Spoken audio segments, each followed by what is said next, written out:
Good. And good morning, everybody, and welcome to Continuing Professional Education Services first hot topic of the year. And I think I'm real excited, so we're going to kick right in. And this hot topic is on the flood hazard rule proposal. And our speaker today is Mr. Andy Robbins, and Dr. George Berkowitz will be the moderator. I am Phil Brilliant. I will ask you all to keep yourself muted during the presentation. Your camera is your choice if you'd like it on or not. And when we get to Q&A, or if you have questions, you can always put them in the chat and I can always bring them to the speaker's attention. Otherwise, when we come to Q&A, I can let you ask the questions yourselves. So with that, I will now turn it over to Dr. Berkowitz. Thank you, Phil. Real quick, hello, everybody. Very well attended, over 80 people, participants.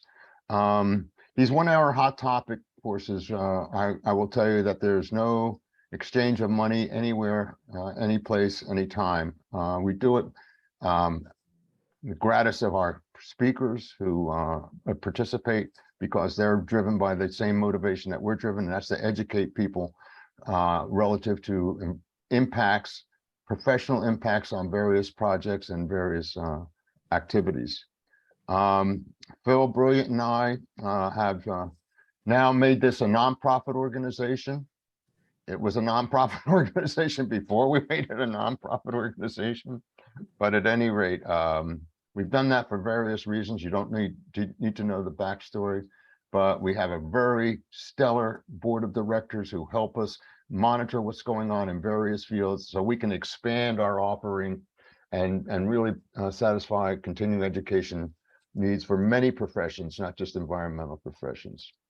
So I do believe, quite frankly, that it would take me a long time to introduce my good friend, Andy Robbins. Andy and I have known each other, I don't know how many years, 30 years, Andy, maybe? At least. More than half my life, I think. And his back, the person behind him too, Ray Papperman. These are not just professional acquaintances; they're good friends, and I have nothing but the highest regard for both of them. I can talk to you about Andy's credentials. Andy has always been at the table, irrespective of what new regulation or law was being drafted and proposed. He was on the original stakeholder group for the LSRP program, as I was. And the interactions that I've had with Andy, I've always come amazed at his depth and breadth of knowledge. And sometimes he comes up with some gems, but more often than not. So with that, I'm going to just say thank you very much, Andy. Thank you for participating in this. Ray, thanks for your helping us with some of the backstories. And Andy, it's all yours. Sure. Thanks, George. And good morning, everyone. So this is a very large topic in a lot of different aspects. I am not an engineer. I have not slept in a Holiday Inn and Express. I don't pretend to be an engineer. Some of it rubs off in some ways, but I'm not going to be focusing on some of the more technical aspects. I'll touch upon some aspects of those technical aspects, but I'm not going into greater depth. And there's no way to cover the inland flood rule proposal and stormwater proposal, because it covers both, in great depth in an hour. I'm going to try to avoid focusing on any individual projects, individual examples. If stuff comes up in the chat, that's fine. Don't be surprised if I try to make them more generic rather than trying to opine on any specific project. Obviously, I'm not representing anyone on this call, but it's my pleasure to be able to be here this morning. And thank you, Phil and George, for inviting me. And as they mentioned, my colleague Ray Papperman is also on. Ray and I and Tom Prohl do extensive work here at Sills Cummis in our environmental department. Again, also with some other attorneys here. He's a great resource to me and to, I think, our clients and the broader public. So the inland flood / stormwater rule is one of many initiatives that the department has taken upon itself over the last couple of years as part of the broader PACT. We love our initialisms and acronyms, PACT being an acronym because you can pronounce it, Protection Against Climate threats. Not going to get into the science and the thinking behind climate threats. We all recognize that there are issues that are there. So the department has taken multiple different approaches to addressing PACT, some of which just do not involve development per se. There are ongoing activities. There's a whole section on climate pollution reduction, or CPR, clever acronym or initialism, dealing with pollutants, discharges, electric vehicles, air pollution permitting, a wide range of these. And then there's a section dealing with resilient landscapes, which this is a part of, but not really. And then there are a series of regulations putting into some amendments being put forward associated with permitting for development, redevelopment. The rule proposal that's currently on the street, certainly during the comment period, is dealing on stormwater and inland flood, fluvial systems, non-tidal systems, rivers, streams, etc. There is, waiting in the wings, a second regulatory proposal that's going to come out dealing with tidal flooding, coastal tidal areas. That is going to have some similar approaches. We touched on the full rule or even a proposal has not been really put out, but from the department's presentations, there's a clear indication that a lot of the same concepts will be involved. Fundamentally, this rule does two things. It increases the elevation of flood hazard areas which are subject to potential flooding 2 feet everywhere. The other thing it does is it increases the precipitation calculations for locations throughout the state in differing ways. One of the distinctions that's being done is that the increases for stormwater are done on county or sometimes somewhat more localized areas. And it's based on projections of stormwater going out to 2100. As far as the flood hazard, the projections are based on more of 2050 timeframe and a certain range of likelihood of that elevation being hit. From time to time, I'm going to offer some potentially distinguishing perspectives from a department's perspective. But let me start off by saying it's clearly recognized that in many areas of the state, as evidenced by some of the more recent severe storms, the flood hazard areas were not appropriately identified. There have been many instances of significant, not just property damage, but human life loss and injury, horrible circumstances as a result of flooding that occurred from a number of events. There is a slideshow which is on the DP website, which we can send around as well, that was put together by Vince Mazzei, the former Assistant Commissioner for Land Use at DEP. He's done a number of presentations. They give a very good background on some of those areas where the impacts from flooding were dramatic, severe, and sometimes cataclysmic. That said, there are many areas of the state which are currently within the flood hazard area that's subject to flooding under certain storm events that have never flooded or flooded in a very limited sense. Regardless, all the flood hazard area, the FHA areas throughout the state are going to basically be increased by 2 feet. It's a broad approach to addressing it. There have been a number of critiques, and you'll see it in some of the comments, that it is not appropriately aligned to protecting areas that might need greater protection, and it's impacting areas that don't need greater protection because, as I said, they haven't flooded historically. That said, the proposal comes out and basically reduces the methodologies by which you determine flood hazard areas by eliminating what has been known as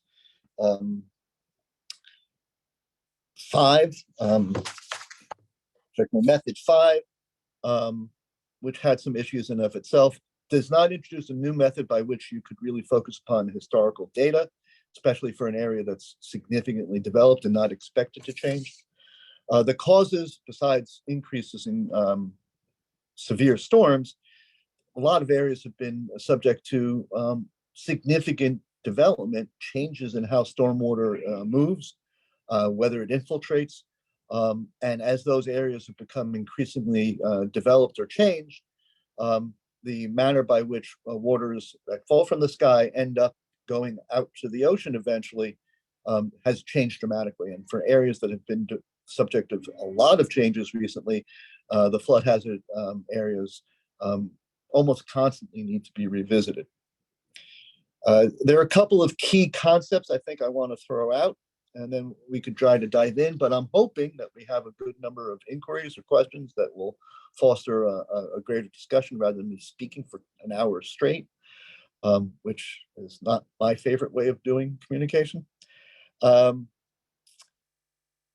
There are provisions in where certain projects are exempted. It's a change in terminology from what used to be known as grandfathering, that will not need to meet the new flood hazard area requirements, or in a separate set of criteria, the new stormwater requirements. There's been a lot of criticism from a number of communities, including the environmental community, that this has been delayed too long and there shouldn't be those exemptions. There had been a lot of concern from the regulated community and people involved in redevelopment or otherwise in projects to improve areas, including roadways, where they want more time to be able to adjust, because some of these impacts on projects are going to be tremendous, notwithstanding the fact that hundreds of thousands of millions of dollars have been spent or certain decisions have been made. I will get into the specific set of additional criteria that allow certain public linear projects to be exempted. But generally, like the current flood hazard rules, where compliance is not achievable, you're forced into trying to justify a hardship exception. Over the many years the regulations have been in place, hardships have been the subject of a lot of rancor, a lot of debate, because there isn't a huge amount of guidance as to what qualifies as a hardship. The department has continued to take the position that they're decided on a case-by-case basis. In many instances, the perception of what needs to be proven for a hardship are impossible to achieve. And one of the areas which I'll touch upon sooner than later in this my discussion is the concept that the department has extended the flood hazard requirements beyond the property boundaries of a project. So it's an access related concern. There's some department guidance on access, which is inconsistent with at least my experience and that of many practitioners, and how the department has required access. And what I mean by access is assuming that you could address flood hazard issues associated with a specific property. The department has taken the position in many, if not more common, all the time provided for the requirement that you provide access over areas above the flood hazard area. So, for example, you're able to elevate a piece of property in an area to be out of the floodplain or flood hazard area, consistent with the rules. That isn't sufficient if the roadway adjacent to the site is below the flood hazard area. And there are case after case that some of which we've experienced here at Sills, but throughout many discussions as these rules were being contemplated and now since they've been proposed, where the department's required that access be provided over roadways that are outside the flood hazard area for distances of a half mile or a mile. So by way of example, let's say you're along the Delaware River, north of Trenton, whether it's Frenchtown, whether it's Stockton, whether it's Lambertville. Many of those areas were areas that were significantly impacted by flooding over recent events with some, as I said, terrible circumstances and events. But as you raise the flood elevation 2 feet, the bulk of those river communities are going to be outside of, well below the flood hazard area. So let's say you can improve a project or a site to be out of the flood hazard area so that the living spaces and habitable spaces are above the flood hazard area. It won't help you unless you can get access to roadway that is outside the flood hazard area. And in certain areas, 29 floods itself. So imagine how you're going to be able to prove that. That's going to fall into the hardship category. And the department is not clear as to how you meet that hardship. Some of those communities aren't likely to be significantly redeveloped. Some of them are, and some of their areas where people are trying to improve areas. The other aspect I'll touch upon briefly, which is a hardship not addressed by the department, and it's come up in coastal areas under the existing rules, Point Pleasant being a good example, Point Pleasant Beach being a good example, where homes were damaged during Sandy or other storms. They were substantially damaged and they needed to be replaced. You can replace if you're consistent with new criteria. And in some instances, I had a 2-story, someone has a 2-story house in Point Pleasant Beach. It flooded, it was substantially destroyed. Under FEMA and state requirements, you need to take that house away. And then when you go to rebuild it, the township says, no, listen, you have a height restriction. You can't rebuild a 2-story house elevated. You can only build a 1-story house elevated. And that's going to happen throughout the state, where local zoning prohibits your ability to go. And there's nothing in the department's rules, nor in the department's authority necessarily to mandate that municipalities be lenient. So if the department grants a hardship, that doesn't mean the municipality will as well. I'm gonna, I know I'm jumping around a little bit, but let's go briefly to the 2-foot requirement and the what I'm going to still call grandfathering because it's language that's most familiar to me, the exemptions. Once the rule is adopted, and the adoption schedule is supposed to be in the next coming months, although there's some rumors from time to time that it might be delayed further, but there's a lot of pressure on the department to issue them because they were likely to have wanted to issue them a year or more ago.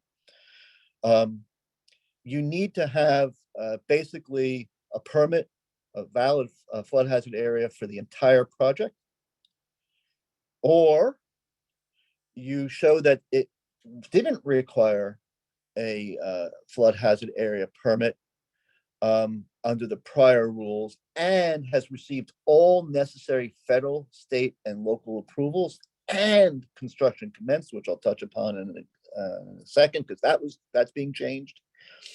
Or it was part of a project that at that point, when it received the FHA permit, didn't require an FHA permit. It was outside the flood hazard area, but will going forward, and you submit a complete application before the effective date. Not clear exactly when the effective date's going to be. So people are, in many instances, moving very quickly, one might say scrambling, to get those applications in. And of course, the nub of that problem is, will the department agree that it's complete? Because the completement determination doesn't always happen right away. And there are certainly many projects, including projects that have been part of pre-application processes and being handled by highly competent engineering firms, consulting firms, where the department has determined that there was a lack of completeness, either administratively or technically. So even though people are, my word, rushing in to get these applications in, it's certainly not clear that they would be complete. And based on past practice by the department, if the project changes somewhat after that complete application was submitted, whether it's because of determinations by the people involved in the project or by municipalities saying, change this to that, it's not clear that that would qualify under the exemption of the under the proposed rules, the grandfathering provisions, if you would. Touching briefly on the idea that I just talked about, if construction has to be commenced, the rule proposal makes it clear that grading and site prep alone is insufficient. and that each activity has to have its own construction start. So roadways are considered separate from buildings. Utilities are considered separate. So each of those has to, if they are going to require an FHA permit going forward, or would have, but for the exemption, construction needs to have been started beyond just clearing and grading. So examples are footings or pilings, or for a roadway, installation of the subbase of the roadway, or for utility, creating the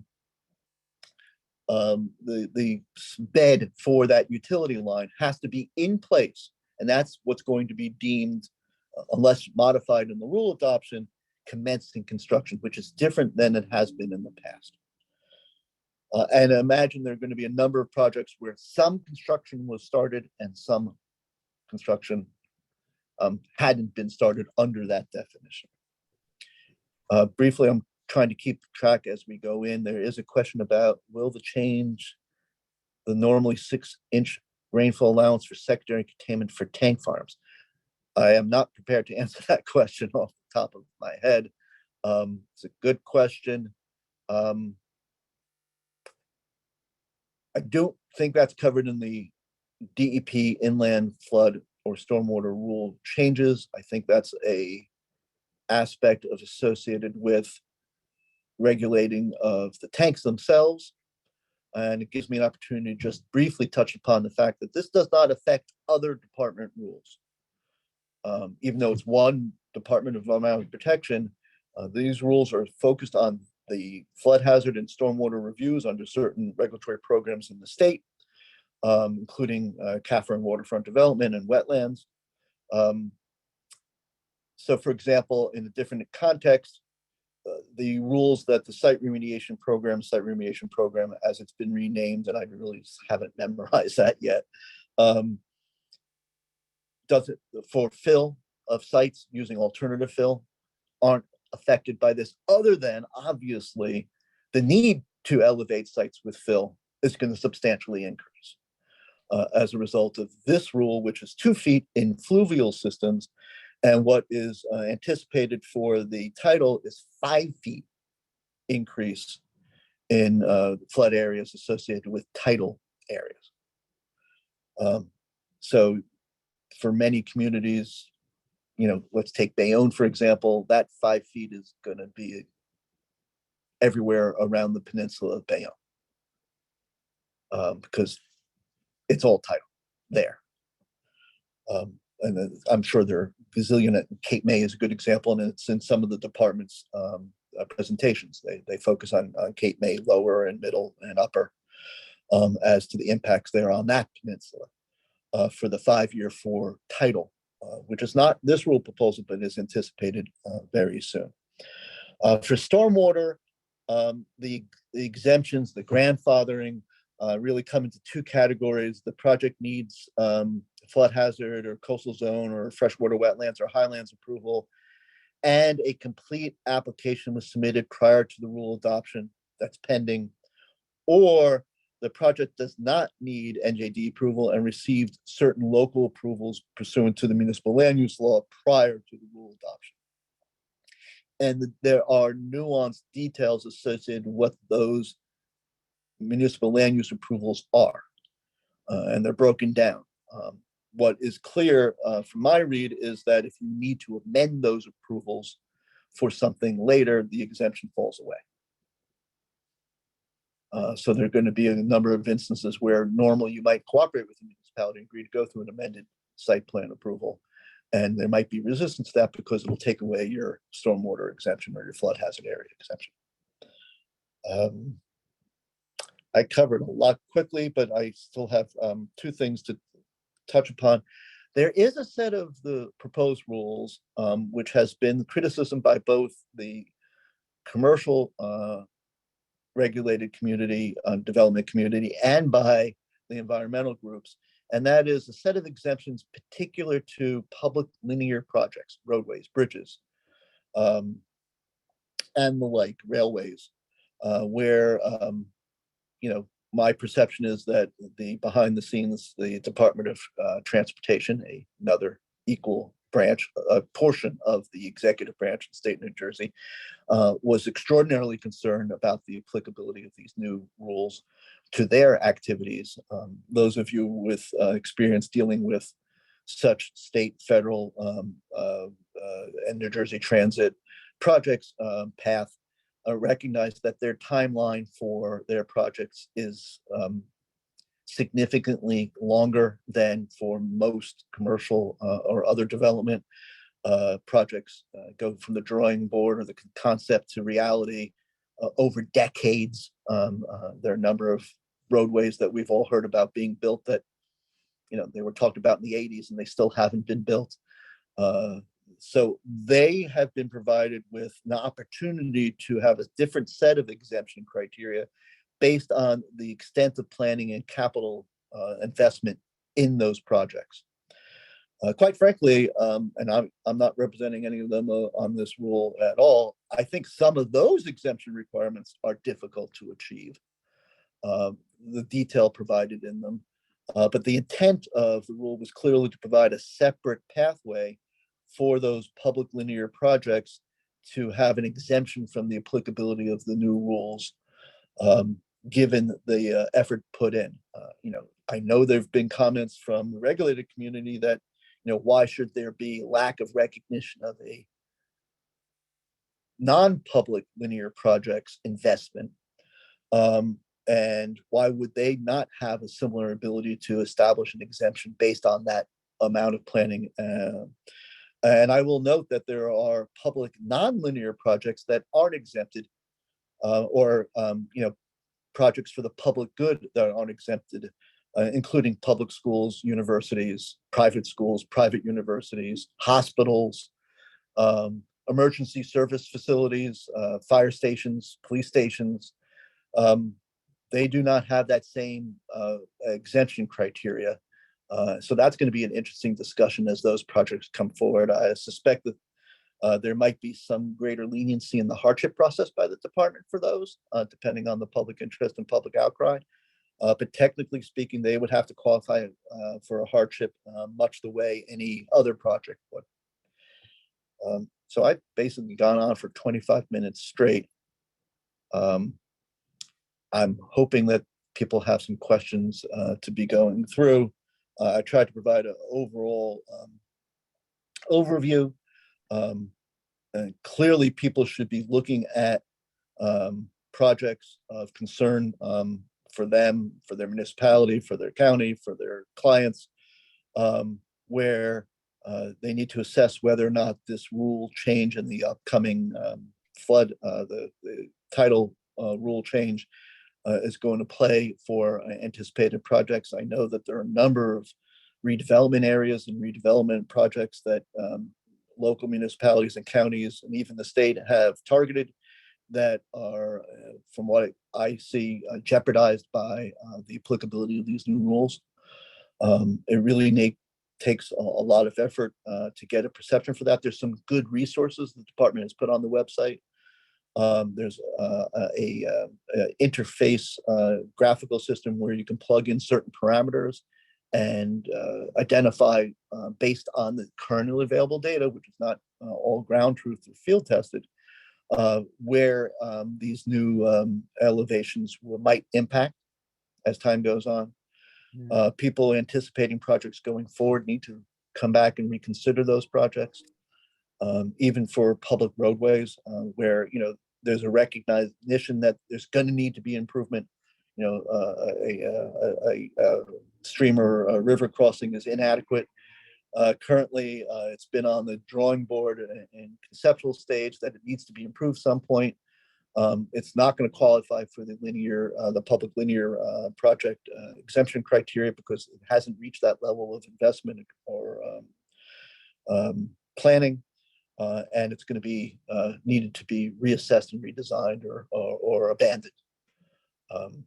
So, yes, the question from Andrew Stockton, did I hear correctly? Department's taking away method 5. Yes, method 5 is being eliminated from the appendix. I am not an expert on method 5 versus the other methods. I do know that there isn't a substitute method, and as I mentioned, there isn't a method where you can attempt to argue saying, here, this is a heavily developed area. There isn't going to be a change in the movement of stormwater or riverine systems significantly that would impact this project. It's not flooded previously, didn't flood during Sandy, didn't flood during Irene, it didn't flood during those others. So there isn't a method where you can come back and try to reestablish that. Perhaps during the hardship process, you can make the argument, but there's no regulatory framework for that. Andrew Stockton had a second question, which is, and the tidal flood hazard area increases by FHA, not in this rule proposal, and the one that's going to come out right after. Andy, did you want to show those slides? We could, if you wanted to. It's Well, from after you go through the questions, it might be a good time to show the slides. Yes. Sure. It's the slides have a lot of background. I had talked to George and Phil beforehand. There's 3 slides that help depict, but I think you can use imagination to see it, but it wouldn't be a bad idea to do that. So any comments regarding the continuance of existing FHA verifications from Brian McPeak? They're supposed to stay valid. The rule isn't crystal clear on that. They should stay valid for a period of time. However, I don't think it's going to make a difference because, you could use those to add 2 feet to them, but you need to add 2 feet. So the line verification is going to become somewhat meaningless because it's, I have a verification. I know where it is now. Here's what I can measure based on an additional 2 feet. It's not exempting the project, or I shouldn't say the project, I correct myself, the activity within the project. Again, the rule focuses on if there was an activity in an area that didn't previously require an FHA permit, that activity needs to be assessed on an activity by activity basis, building by building, road by road, utility by utility. Andy, just quick clarification. If I have a CAFRA permit in hand, but I have not put shovel into the ground, do I have? If all of your, well, first of all, CAFRA would really, for the most part, fall into the, not entirely, the title, and it's not clear what the rule proposal is going to say for that, but there are areas, for example, people familiar with Asbury Park and the lake between Asbury Park and Ocean Grove, which is right next to the ocean, is a fluvial, not tidal water body. Even though it really doesn't have any streams that go into it anymore, it's really effectively a large detention basin. Aesthetically, it's not, but functionally it is. That would be covered. So if you had a CAFRA permit that covered all activities, which would have necessitated an analysis of compliance with the flood hazard rules, because that's part of the CAFRA or waterfront development process, you have to show compliance with those regulations. You would be exempted unless you change the activity. Thanks. And just back to a question that was asked before, just to narrow it in a little, relative to DPCC, SPCC plans, do you think there's any effect on those? I haven't seen that. I could see. I mean, it's an excellent question. I hadn't faced it previously. So to the extent that you're using stormwater or rainfall calculations based on the department's rules to determine whether or not there's a rainfall allowance for that secondary containment, you may need to look at to see whether or not you're going to exceed that, because the state on the land use side is saying there's going to be more rainfall.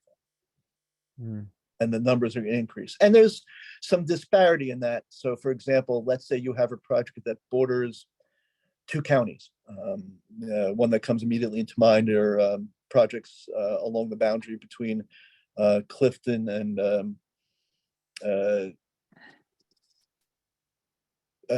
North Arlington, Belleville, all those projects along those boundaries. Not only in Clifton in particular, you could have one side of the property in Clifton and the other side in Nutley, and it's part of the same activity, and they have two dramatically different rainfall calculations. It's anticipated the department, I mean, not anticipated, I would predict that the department would require to use the more severe, the higher rainfall amount between the two. But, you know, obviously, first of all, storms are localized. We all recognize during any specific storm, rainfall amounts can vary block to block, depending on the system. You know, sometimes less minutely or less finely. But I think it's pretty clear that if, you know, one side of a property line has a storm and the other side of the property has the same storm, they're probably going to get the same rainfall. But that's not what these rules provide for. Andy, this is not my area of expertise, so if this is a naive question, forgive me. But if, let's say that hypothetically you have an area that is hot for redevelopment along a stream. And maybe that development abuts both sides of the stream. And they comply with these regs. But in a different county downstream, you have areas that have not elevated. Don't you increase the probability of flooding those downstream areas by complying with the flood hazard regs? So that touches upon two different aspects. First of all, yes, obviously anything in a watershed, up watershed, or even in a tidal area, you know, closer to the ocean, will impact other bodies. One aspect, and again, I'm not an engineer, but I think I understand the broad-based concept. There are other states, Pennsylvania being one of them, where the design of stormwater systems is more focused on regional areas than on a site-by-site basis.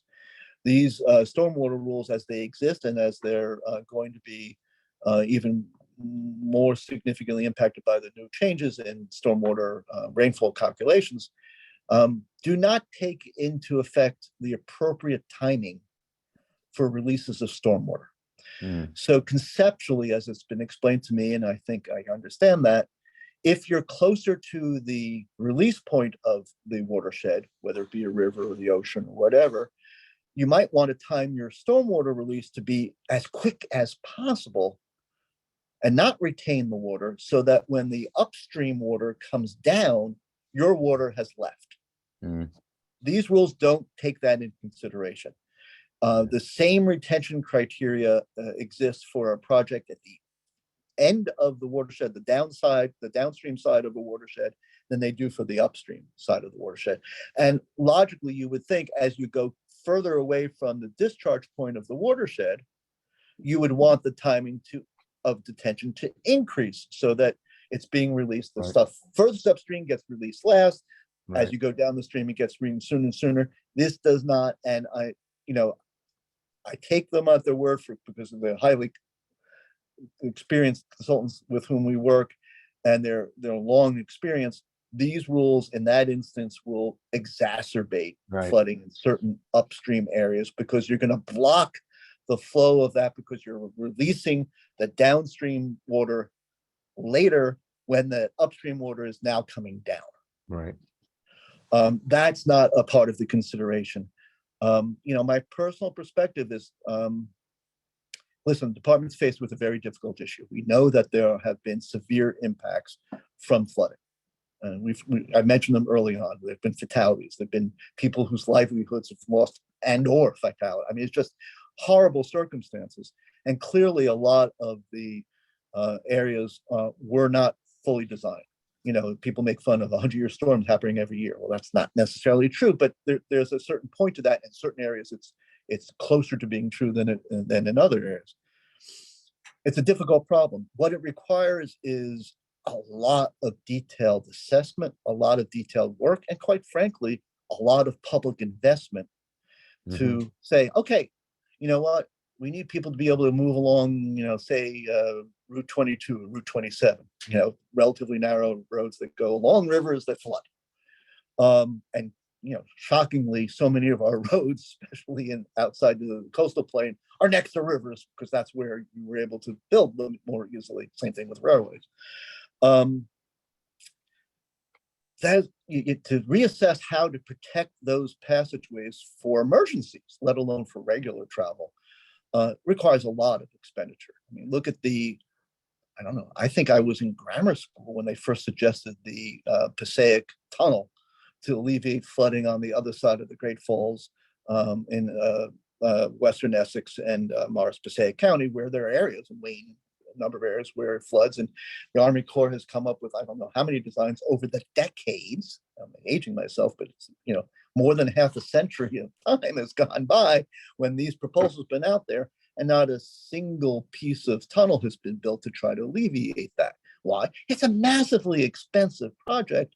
And, if the government were more committed to what's called Bluefield's work, Bluefield's condemnation, you might have had the situation where you say, and a couple of municipalities done it really well, Woodbridge being one of them, where there are areas that were much more subject to flooding along the Woodbridge Creek / river, depending on how you want to reference it, where the programs have come in and said, you know what, your properties are going to flood all the time. We're going to pay you for the properties and take out the housing there. And they've gone through that process. Obviously, there's resistance. Some people don't want to move. Some people don't want to give their house. What's fair compensation for disrupting people's lives beyond the property value? There are a slew of issues associated with that. But rather than approach that at this time, the answer is just increase all the numbers 2 feet, which will be effective in some areas and not effective in others, and cause unnecessary hardship in others. Ray and I were playing around with analogies as to what that means, and it's just like, you could come up with whatever combination you want. I'm running late for work, so I'm just going to drive 10% faster. That might not be the answer. You're coming up with an answer which would be somewhat, if not mostly, successful in addressing the concern, but not in a scientific or coherent fashion. So the answer is, let's raise it 2 feet, and that'll make it better. In many areas it will, and in other areas it won't. And then while I'm on my quasi soapbox,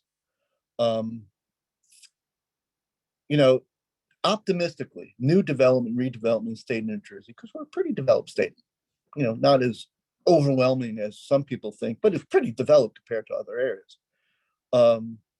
Certain areas in the world you can look at, it pales in comparison. But optimistically, let's say 20% of the state gets developed or redeveloped in the next, between now and 2050. Well, that leaves 80% of the state still subject to the existing problems. It doesn't fix it for them. The houses next to the Delaware and, and some beautiful houses in Lambertville, great, they'll still flood. And unless there's an integrated approach, we're saying, yeah, we're going to elevate all those houses. And by the way, municipality, your height restriction, no, that doesn't apply here, because we want safety and we want people to rebuild what they had before. And we want them to build it better, and we want to build it safer, and we want to make it better. Or we're just going to write off those areas and say, everyone in that area of Lambertville, move. I don't think Lambertville wants that, and people who go there don't want it, but that's an approach. Peter had another question. I thought the cutbacks from 50, 75, and 8% of pre-development flow were set to account for potential timing. Partially is my understanding, but not fully. There should be a much more detailed analysis, as I said, going to immediate release in the areas closest to the release point of the discharge point of the watershed, and perhaps even longer upstream. And that takes a very complicated integrated approach, but it's capable of being done, and it's done in other areas. From my understanding, the few times I've been involved in those projects in Pennsylvania, which is really not that far from New Jersey, if I remember correctly. And for the other side of the Delaware River, by the way, along those communities. So New Hope, different than the way it's going to be handled for Lambert. Supposedly it's right down the turnpike, they say. So New Jersey, New York. Do you want to put these slides up and just talk about them real quick, or? Well, Ray popped in, so I think perhaps I missed something that Ray wants to mention or throw me a softball. I wouldn't throw you anything but a softball, Andy. So just talking about the cost prohibitive nature of things, I know that DEP is big on acronyms, CAFE, the climate adjusted flood elevation, they'll be anticipated in the next set of regs for the coastal regs. My recollection is, although the inland regs don't talk about it, the cost prohibitive nature of what might be needed to meet the target of FEMA +5 and then one more for roads might be considered as part of a hardship. Whereas in the inland, I don't think that economics are taken into account. Is that correct, Andy? Yes. It's, first of all, the hardship requirements aren't anything but specific and objective. Yeah. Right. So, there's that consideration of, how do you prove a hardship? I'm hopeful that those the coastal ones will be more amenable to being clearer on how economics come into play. But I know from our experience and experience of many others I've mentioned with regard to access, it's irrelevant. I don't know how you raise a mile of local roads to accommodate your project. And what do you do with all the other properties that access that road? And I've had DEP come back and say, you just have to build a bridge over the existing roadways to get to a point where you're about of the floodplain. Going over, I don't know how many properties away, or trying to get access, or one suggestion, one critique from department in one of the projects was, well, why don't you just build a walkway over the New Jersey Transit line to a parking deck on the other side that's outside of the flood hazard area so people can get access to that. I don't know how many people have experience with dealing with New Jersey Transit or Conrail or Amtrak. They are, put nicely, extraordinarily cautious in any projects that impact anything in, above, or under their rails. I agree with you. George, you wanted to say, I'll do real quick. Agree 100%, talking about development projects, roadways. I was just thinking ahead for the, the CAFE, the next set of regs that come out for coastal. We'll be talking a lot about, individual homes. You're talking about blue water as a possible way of, buying people out. The way I understand it, it's going to be, in order to qualify for a hardship, if you can't meet the target, raising 5 feet plus 1, then look to flood proofing, and then maybe economics will be considered, but it's going to be a lot more loosey-goosey. I'm just curious to see where they come out, and you can't comment on it because they're not out yet. So, and only that, my experience, and I'm sure of many others dealing with requests for hardship in the department, is it's extraordinarily subjective and temporal. It's at the moment, and I mean by temporal, and well, why can't you do this? Why can't you do that? And many times departments come back and said, well, you want to build this project, so it's a self-created hardship. Just don't build the project. I want to do the pitch that Grant put on the chat, Grant Lucking from the Builders Association. So the Builders Association, in the context of developing their comments to these, is really looking for specific information on projects. Anonymity is potentially available for that project. Prepared to be able to say, hey, I have this project and it's going to hurt that. That'll be helpful. I will say that when the emergency, and so please, Grant put his email on that to be able to reach out, because often the department will come back and say, yeah, you're just talking in generalities and you don't give us specifics.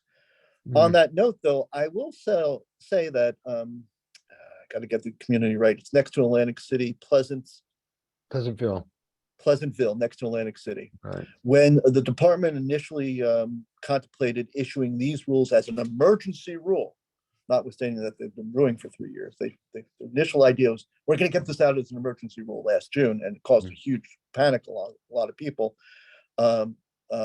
That community has a redevelopment area that would be severely impacted by the CAFE, I don't think the inland rules, that would basically destroy a core piece of their economic redevelopment for that community, which is a economically distressed community in a lot of ways. And that input from that municipality had a significant impact amongst a lot of other input in really putting the, want of a better word, kibosh on on the emergency rule. But there are instances out there left and right, and too often people don't want to put their hands up saying, you know, you're going to kill my project, and this is why it's a bad thing to kill my project. Partly because sometimes it's, you know, perceptive. It's not a public interest project, which is a broader philosophical topic we can go into some other day. But partly because they don't want to put their hand up and, you know, have the department say, we're going to make sure that they have to comply. That said, Grant, give me a thumbs up one way or the other. You know, the information could be accepted without a lot of specific detail on who the project is, but enough to be able to show that how it's being adversely impacted. That's all correct, Andy. Thank you. And I will say, for those who were not anonymous, we did obtain some favorable meetings with some key personnel who may help those projects ultimately. But I'll just add if for you wanna be guys that the anonymous, comment, that's fine too. the comment period ends on February 3rd, right, Grant, Andy? So we're talking soon. ASAP.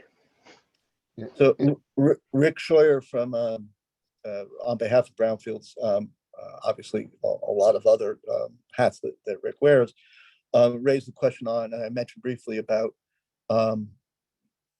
the ability to bring in fill material to elevate sites, and whether or not this in theory could be a windfall. And yes, in theory is my answer. It could be a windfall, but the fact that the what I describe, my personal opinion, is extraordinarily resistance of the site remediation arm of the department to accept the concept that you could bring in all sorts of different type of fill, protective of human health and the environment, and allow it to elevate the property. Part of that is the politics of, hey, we don't want every demolition project in Manhattan and Brooklyn and Queens to be dumped into New Jersey, and I guess to some degree from Philadelphia, but much lesser degree. But the reality is, do we really want, you know, this is one of my many other soapboxes, do we want to use clean fill to elevate projects that are going to be covered by improvements when the cost and the availability of clean fill, the availability is decreasing, the cost is dramatically increasing, and we do need clean fill for, say, a park or a playground at a school or a daycare center, or areas where people are going to be much more directly exposed to the soil, as opposed to underneath a new townhouse complex or hospital or warehouse. You know, sometimes a bad word in this state now, calling things warehouse, even though everyone wants their materials distributed the next day, you know, or a new park and ride facility, better yet. Why are we using clean fill underneath those? And I would hope that the department on a global scale would say, yes, let's encourage appropriate use of alternative fill in the state of New Jersey, so that we could make our sites safer, make it available for people, and not fill our landfills with stuff that could be used for other purposes. Yeah. And Andy, what's really unique about this, that's actually articulated in the new fill guidance, except it's prohibited from DEP, except under certain circumstances. But that, and Rick, you took my question away from me, but having said that, that means follow the chain of consequences if in fact you use alternative fill in lieu of clean fill, because you're going to have to. You're going to have to. And the department's going to have to change its position. All of a sudden you have a permit. All of a sudden you have biennial certification. And it gets to the whole issue of what's the economic impact on the units that are being sold in terms of the housing. Has anybody looked at that? Yeah, the department has been resistant to, again, public benefit projects, whether you consider them schools, hospitals, firehouse, police stations, low income housing, low and moderate income housing, park and ride facilities, you know, improvements to other projects where, hey, it's uncontrolled contamination now, but if I bring this project in, it's controlled contamination subject to permits. The department on the site remediation side has been extraordinarily resistant to that idea. And within divisions of the department, it's fair to say, you know, it's a big agency, a lot of different people, a lot of different focus, a lot of different requirements. I have some level of understanding and sympathy for that, but right hands and left hands don't talk to each other, let alone within different groups of the department. And from a public policy perspective, if you're going to increase 5 feet in flood hazard in tidal areas and 2 feet everywhere else in the state, Yeah. maybe you should be taking a look at the ability to use appropriately alternative fill throughout the state. Yeah, and the alternative fill requires DEP pre-approval if it's imported from an off-site source. Otherwise, DEP says you're creating a solid waste facility. So there's a lot of inconsistencies. I will say that, many of you are participating, and for some of you, it's new news. There have been many efforts to have discussions department that, including going as far as to say, yes, if I'm going to bring in alternative fill in an area that might be subject to a flood hazard area, I need to have a professional engineer certification that it's going to remain in place and be safe. And that is part of the annual and biannual reporting and monitoring of the site to say, what we're adding on is to bring in this material, and we're going to do it in a safe way, and we're going to guarantee and continue to inspect that it is done that way.